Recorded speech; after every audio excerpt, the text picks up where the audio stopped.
Hello, everyone. Good morning, good afternoon, good evening to everyone from all over the world. Welcome to day 3 of our Virtual Island Summit of 2021. My name is Stacey Alvarez de la Campa, and I am the content manager here with Island Innovation. And today we have the enormous pleasure of welcoming Christine Milne, who can, in my view, most aptly be described as a lifelong environmental activist. And Christine is one of those beacons of hope who distinguishes herself precisely because of that. You know, she's anchored in reality and in the truth and very aware of what's going on, and she has imparted that very well. And there's also been a distinct way of her moving through the space of climate change and the space of the battle to save our planet without this battle descending into complete chaos. I think this is something that has really made her be held in very high esteem. So on that note, I'd like to introduce Christine. Please, everyone, please use the chat to introduce yourselves, say where you're from in the world, and if you have any questions, you can put them in our question and answer box. So Christine, without any further ado, over to you. The floor is yours. Welcome once again. Thank you very much, Stacey. It's marvelous to be joining you and everyone around the world. I just love these conferences, coming from an island myself, living in Tasmania, next stop Antarctica. It is wonderful to just have this community to talk with, especially as we're all facing the same global climate and biodiversity emergency. So I think islands have got a tremendous capacity to lead. It's why I want to be involved in island innovation. I've always said that change never comes from the centre, it always comes from the periphery. And it doesn't matter whether you're talking about politics or whether you're talking about geographically. People on islands are not thinking in the same way as the herd. They're thinking outside the box. And so on that basis, you'll find that many of the great ideas for the planet have come from geographically isolated communities.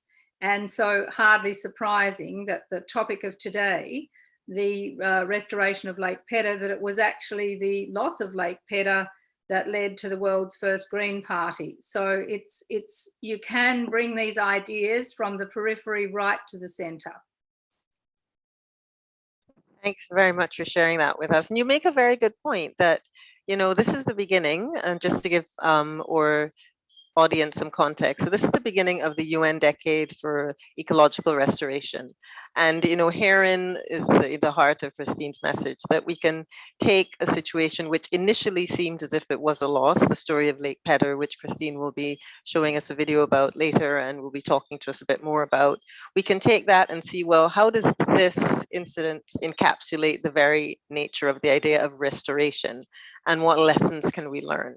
So I think that's something that's really crucial. Christine, could you tell us a little bit more about this, the UN Decade of Ecological Restoration? Like what role do you see it plays in us moving forward and keeping our sense of optimism? Great, Stacey. Well, that's actually what I really wanted to convey today to everyone listening on islands around the world. You know, we've all been part of UN decades, me probably longer than most. So we have had, you know, the UN decade on deserts and desertification. We've had the UN decade, you know, on ocean science, on family farming, on just about anything you can mention. But the critical thing about this UN decade is that it is absolutely tailor-made for people in island communities, because it is bringing together global warming, the UNFCCC, if you like, and biodiversity conservation. Now, my observation, having worked in climate campaigns for such a long time, is that the Caribbean, the Pacific, the Indian Ocean countries and so on, obviously they're the ones that haven't made the contribution to global warming, but they're the ones who are suffering first and most. And so everybody rushes and says, okay, well, we can bring you renewable energy. And of course, that's good. You know, I love the fact that we're rolling out renewable energy across the planet. But one of the desperate ways in which island communities need to be helped is in protecting and restoring their ecosystems, which are already being degraded because of global warming. So you've got saltwater incursion into freshwater lenses because of sea level rise, because of overexploitation for tourism, and so on. You've got a loss of mangroves. Now, there is a global mangrove program, but it's only one aspect of ocean degradation or coastline degradation that we need to deal with.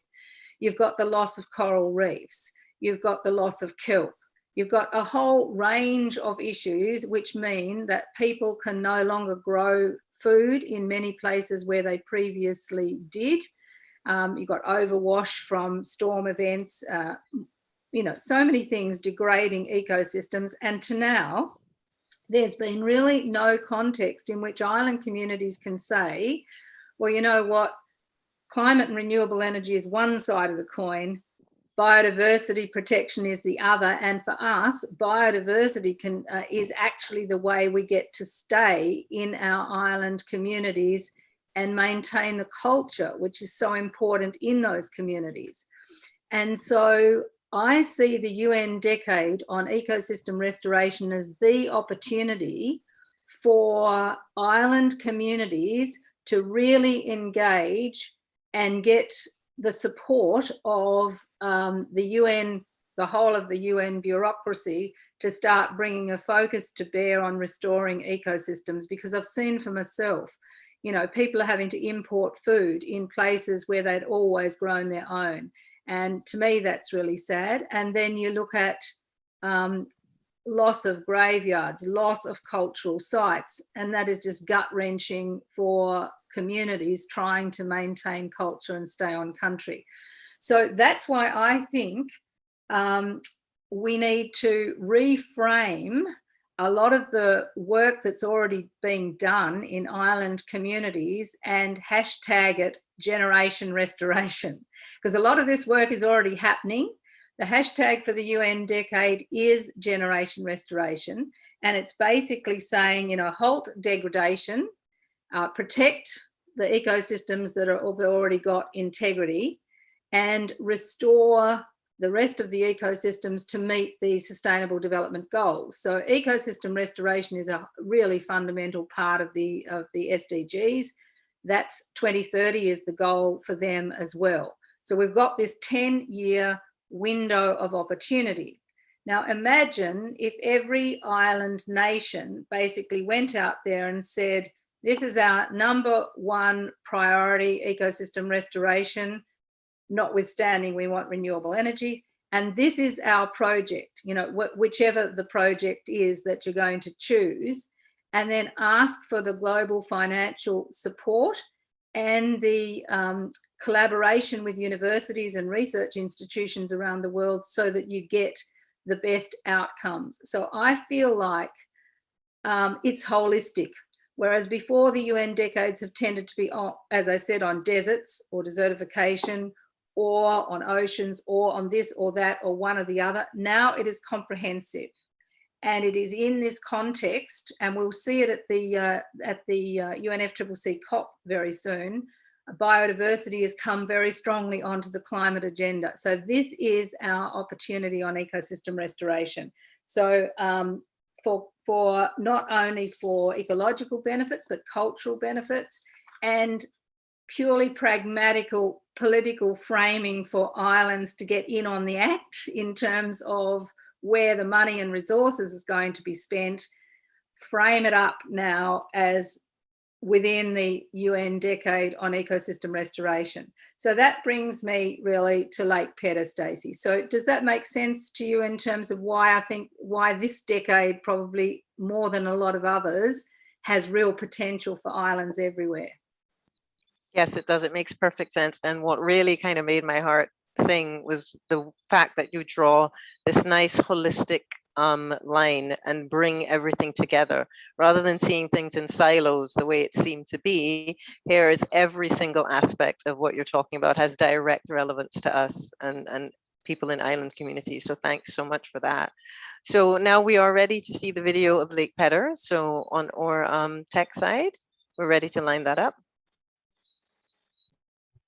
Beneath the surface of this Tassie lake lies a hidden treasure. Oh, here we go. Oh, okay.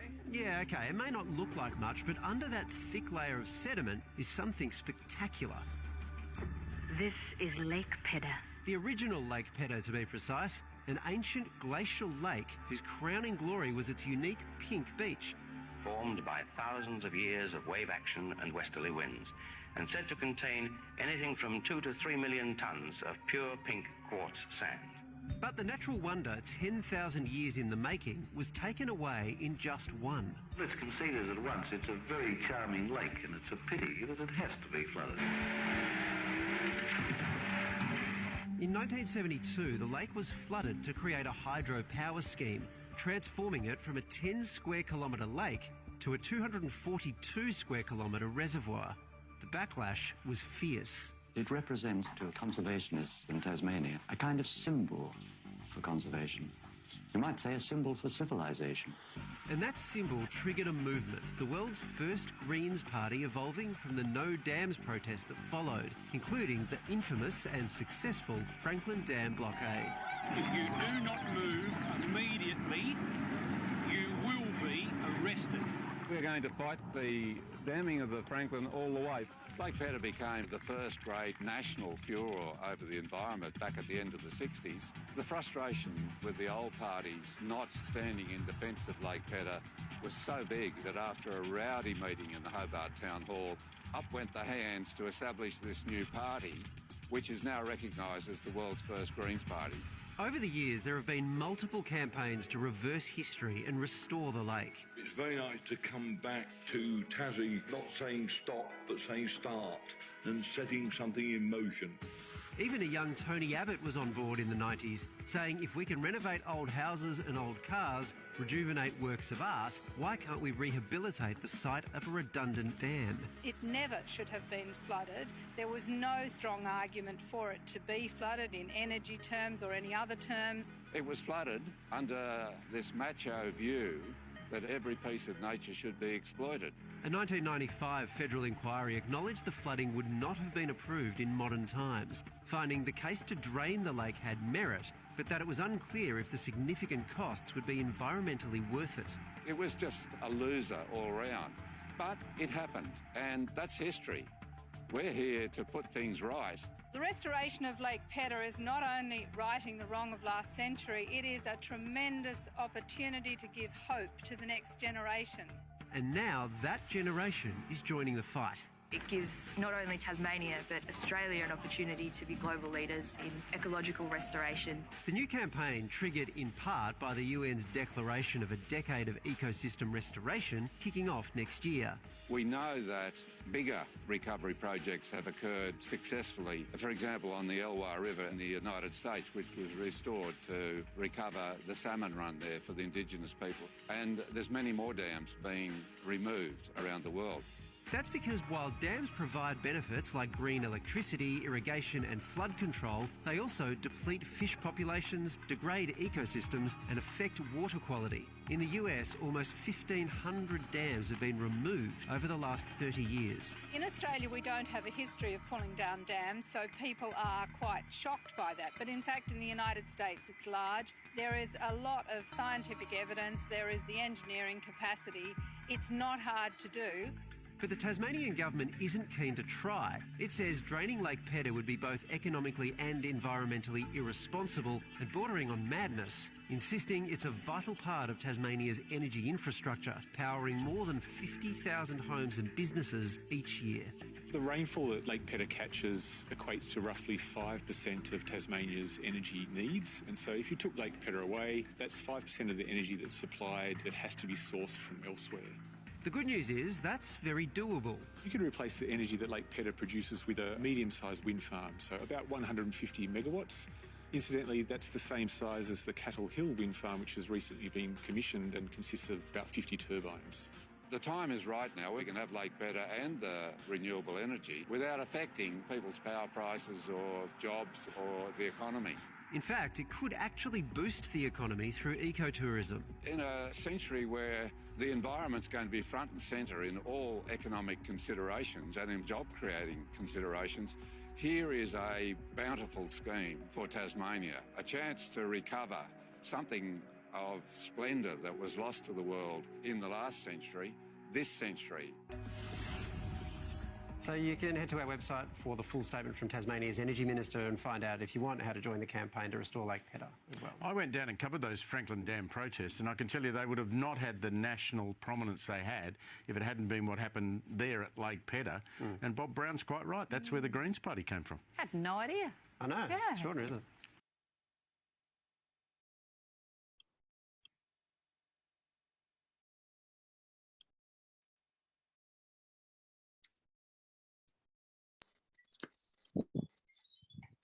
Thanks very much for sharing that video with us, Christine. That was really exhilarating to see, and we got some really positive comments in the chat. We have Steph Hodkins-May referring to you as an environmental hero who inspires us all, Christine, so thank you for that. And we also have a comment in the chat, a very pertinent comment from Mr. Christopher Chinapoo, saying that, you know, this whole decade of ecosystem restoration is one that puts value in nature-based solutions, and restoring ecosystem services and connecting sustainable livelihoods are all part of the same package. So we're very happy about that. Yes, absolutely. One of the things I get excited about when I look at that is the global nature of the benefit with World Heritage in particular. Now, one of the great things about Lake Pedder is it's in the Tasmanian Wilderness World Heritage Area, so it's already recognised as having global significance. So by moving to restore this lake, it's actually putting Tasmania out there as a beacon for the rest of the world. And those young people who were interviewed who are out there on the paddle for Pedder, and that's great fun every year, I have to say, is they say that all they've experienced in their lives so far is loss as environmental campaigners. They feel like they're working every day on the climate, on forests and so on, and they're losing. Although I have to say we had a big win here in Australia yesterday on forests, so a big congratulations to all concerned with the Western Australian government just announcing it would end native forest logging by 2024. But nevertheless, most young people are really frustrated that no matter what they do with the climate marches and the rest of it, that they're not winning and that they know the realities. Well, at least if you get involved in an ecosystem restoration project, you are actually physically involved in restoring the planet, in restoring the earth, and getting your hands dirty, actually restoring something and giving something back to nature. And all of the science papers are saying that you have to have functioning ecosystems to build resilience in the face of global warming. And in the case of Lake Pedder, it's in an alpine area. Our alpine area used to be very wet, but of course with global warming, you've got the soils drying out and they're more vulnerable to fire than ever before. And the plants in these alpine areas have not evolved to have any resistance to fire. And so making sure that we give these ecosystems the best chance they've got in the face of global warming is critical. And restoring the lake means we'll be having a huge area of peatland restored. We'll have a whole lot of rivers and new creeks that emerge as the waters come down. That will be great for habitat for platypus, for example. And of course, the scientific challenge of it's really exciting, because you've got the engineering challenge of removing the 3 dams on Lake Pedder. Then you've got to think about how quickly do you let the water down, because you don't want your peat soils to dry out if you let the water down too fast. Then you've got to think about the wave erosion that's going to occur, because we want to maintain the beach. And the first shot in that film was of a little submersible going down there, showing that there's just a very small amount of sediment on that pink quartzite beach. And just, you know, the dimensions of the beach, it's 3 kilometres long and 1 kilometre wide, and it's 300 metres above sea level. It's just an extraordinary place. So I feel like the world will look at Tasmania as an ecosystem and ecosystem restoration leader if we can get this project going. And to give people a sense of the scale of it, the original lake was 10 square kilometres. the impoundment is 242 square kilometres. So when you let the water down, you're going to have a huge area that has got to be rehabilitated. So there's a lot of work in that, a lot of employment in that. But in the global context, this is where money becomes really important. We need every government to set aside something in their budget for ecosystem restoration in their countries as part of this global effort. And I think that will happen. In the Australian context, we want $10 billion set aside for an ecosystem fund so that communities all around Australia can apply to that to work on ecosystem restoration. And one of the social benefits, which is great, Stacey, is that often, and this is certainly the case in islands here in Australia, but all around the world, and that is there's always so much protest and community conflict. You know, a new mine comes to an area and it destroys that ecosystem. Communities are split between those who want it for the jobs and those who don't want it because of the ecological damage it's going to cause. And you get exactly the same with a whole lot of polluting industries and so on. And you end up with a lot of community conflict, which can be intergenerational. And that has happened in Tasmania, where we're a really polarised community between those who supported all the dam building, the mining and the logging, compared with those who are trying to protect these places as critical for the planet. Well, when an area has been degraded, logged, dammed, mined, then the people who wanted it that way are less interested in it, and the people who love the environment want it restored. And so you tend to bring communities together. And very often the skills that are required to destroy a place are actually the same skills you need to restore it. So if you are restoring a degraded forest, you need all the people who can drive heavy machinery, who can operate chainsaws, who can operate the diggers and all the rest of it. So very often you can actually bring people together. And so ecosystem restoration means assisting with cultural integrity and building social cohesion, as well as improving agricultural productivity, because intact ecosystem means you've got clean water, uncontaminated soil, and therefore the potential to grow more food and so on. So I see it as a win-win. So I've become a big advocate for the UN decade, because I just see it brings us all together and we can all share our expertise. Yes, that is a brilliant way to put it. And something I wanted to hone in on that you'd mentioned when you were talking about how great it is for us actually, and for young people, and for all of us, I think, to get out there and actually be part of restoring the planet. And it made me think that the process is one that's really, it's quite reciprocal. I mean, we restore the planet, but, you know, planet Earth restores us as well. We also benefit so much from the fact that we are brought together, but also from the fact that, as you say, we have our hands dirty and we're part of rebuilding our planet. So I think that was a brilliant way to put it. So thank you very much for that. Yeah, well, I think there's a long way to go. Of course, there are those who say, why would you pull down a dam, the energy from which is 57 megawatts a year is fed into the Tasmanian grid, and that is renewable energy to the extent that dams are, notwithstanding that they do give off, you know, a lot of greenhouse gases themselves.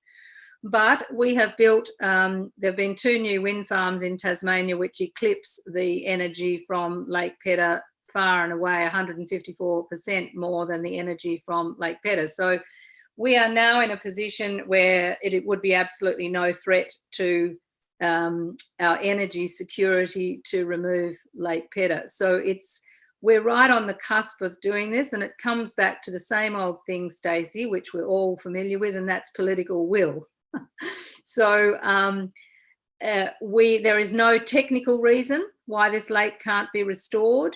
The benefit to Tasmania in terms of our global reputation, putting our university at the heart of a collaborative effort with universities around the world, engaging with students everywhere, working in different ecosystem restoration types, whether it's wetland restoration or mine rehabilitation or whatever it is. I just think we, particularly those of us in islands which were former British colonies, which were, and in fact, so many islands, colonies of various European countries, we were exploited so badly and our environment exploited so badly for our natural resources. It's time that this is recognised as a justice issue as well, where we get some investment back to help us in ecosystem restoration. And as you say, the climate and ecosystem benefits benefit everybody on the planet. Every single one of us that restores a wetland, restores a forest, restores a lake, restores a marine community, it means we get better fisheries, cleaner air, and we stay, well, hopefully we can be resilient and hold back some of the tipping points on climate, which I have to say, I in my heart of hearts, I think we're beyond the tipping points in some of those critical Earth systems.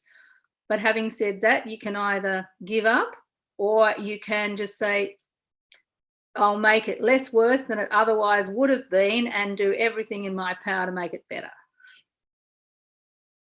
And that's another excellent point you raised. Thank you for that. The importance of kind of reconciling that tension between being aware of that tipping point, being aware of the realities, but tapping into the sense of hope that so inspires action.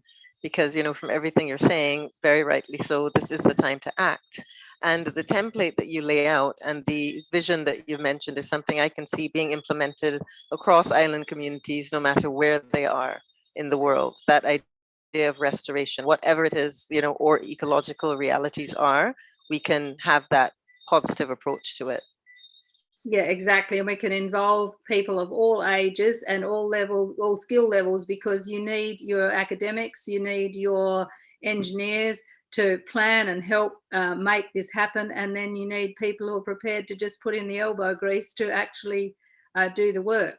One thing I'd like to ask people before we finish this session is to ask their universities how they are engaging in the UN Decade, because I wrote to the UN Decade people and said, how can the University of Tasmania be involved? And they told me they're right at the ground level now of basically looking at how universities around the world might restore not only their campuses, but look at ecosystem restoration as part of their teaching curriculum, part of their cross-cutting themes in the universities. And I understand the UN Decade is basically going to anchor this out of Oxford University, but they're looking for universities everywhere to collaborate. And this is where we must make sure it doesn't just go to the usual suspects, you know, the fantastic US and you know, European and British universities and so on. I want the University of the Pacific. I want the universities of islands around the world, because so much work is already being done on these islands. We need to be part of that collaborative effort. So perhaps, Stacey, that's something we could put out a call as a result of Island Innovation to ask people to get their vice chancellors to contact the UN Decade and ask how their university can be part of a global collaboration on really making the UN Decade global. Yes, exactly, because that's the whole point of a call for action. It will create the inclusivity, because we can't sit around and wait for that inclusivity to happen. I think it's something that we have to build upon, this momentum that you've mentioned. You know, I'll put a shout out to the University of the West Indies. You know, all universities can definitely have a say, and that's the thing. Islands everywhere have the human resources in terms of people with the vision, people with the insight, and people with the know-how and the passion, because we're living it. I mean, if you would know, Christine, we're living what it is to be on the brunt of climate change. As you rightly said, you know, we contribute, I think it's less than 1% of, you know, the emissions, but we are bearing the brunt of it. And this year has really shown that in you know, in no short order. So that's actually what I was going to ask you. I was going to say, is there a way that, you know, we can all take part? You know, is there any official platform that we can all take part on and make our feelings and our you know, our statements heard? Well, that's where I'd encourage people to get in touch with Tim Christopherson at UNEP and also the FAO, because they are the two lead agencies in the United Nations who are leading the work on the UN Decade on ecosystem restoration. They're planning everything at the moment. As I said, it was clear to me that the university stuff is actually ground floor at the moment, so I presume it is in a lot of other areas that they're looking at. And it is critical that it is inclusive of the practical experience of people who are living this, and especially to make the point to them that ecosystem restoration is absolutely 50% of the issue. It is not just about solar power or wind power for island communities. It is about biodiversity and ecosystem resilience. And so I would suggest through the UN process, and I will be I'll be conveying to Tim Christopherson that island innovation has got a fantastic reach, and that this should be something that the UN Decade engages with. Yes, that is something that we do have to consider. Thanks very much for that, because we have to consider as well, as you say, the idea of reach and the idea that, this is what makes us optimistic, the fact that our voices can be heard, and that it can't just end here. So we're going to consider and look at wrapping up in a few minutes, but I do want to just check in with you, Christine, and say we see that the future is going to be optimistic because we've decided to have an optimistic view of the future. What would you say now, to those young people who, you saw the paddle for Pedder, and that is actually a good point. We can try to organize activities around the globe for youth. What is the key nugget of advice you would give for the youth to make sure that, we may be at this tipping point, but how can we forge forward and make a difference? Okay, never ever give up. That is just over and over again, never ever give up. And the second thing I would say is you never know when something is going to fall out of the sky. Now, that was said to me once when I was absolutely despairing. The federal government was against us, the Tasmanian government was against us, local government was against us. The machines had actually moved on the site to start bulldozing for this $1 billion pulp mill, which was to knock down native forests and so on. And I said to my colleague, how do you stay optimistic when clearly, we're losing? And he said to me, don't worry, Christine, just keep going. Something will fall out of the sky. And I thought, oh, yeah, great. So what does that mean? Well, a week or so later, there was a major spill at one of the industries and thousands of fish died. And suddenly the whole issue of pollution from the pulp mill came onto the national agenda, and away it went.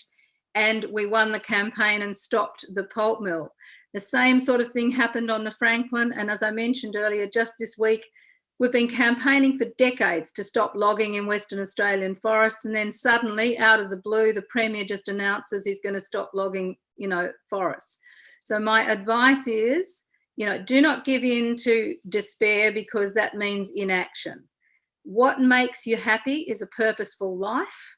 What gives you hope is actually getting in there and acting, keeping on going, never giving up, because I get the sense that just as the planet is going into tipping points, so is the political and social infrastructure around the planet, and we have to give it the final shove, and we don't know when that's going to happen. But the cracks are there, the dam wall is going to break, just like it is at Lake Pedder.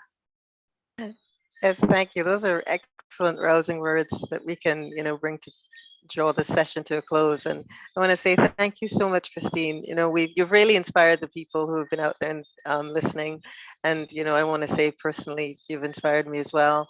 We have a lot of positive sentiments expressed in the chat, including the idea that, in terms of inclusivity, not just universities, all stakeholders, young people, people who are affected, as many people as possible should be involved in this. So we at Island Innovation, we're going to keep this momentum going and, keep updates coming in. We'll definitely be in touch with you again for sure, Christine. So thank you so much. Thank you, and good luck with the rest of the conference. Thanks, Daisy. Thank you. Thanks everyone for joining us. Thank you so much. Bye, everyone.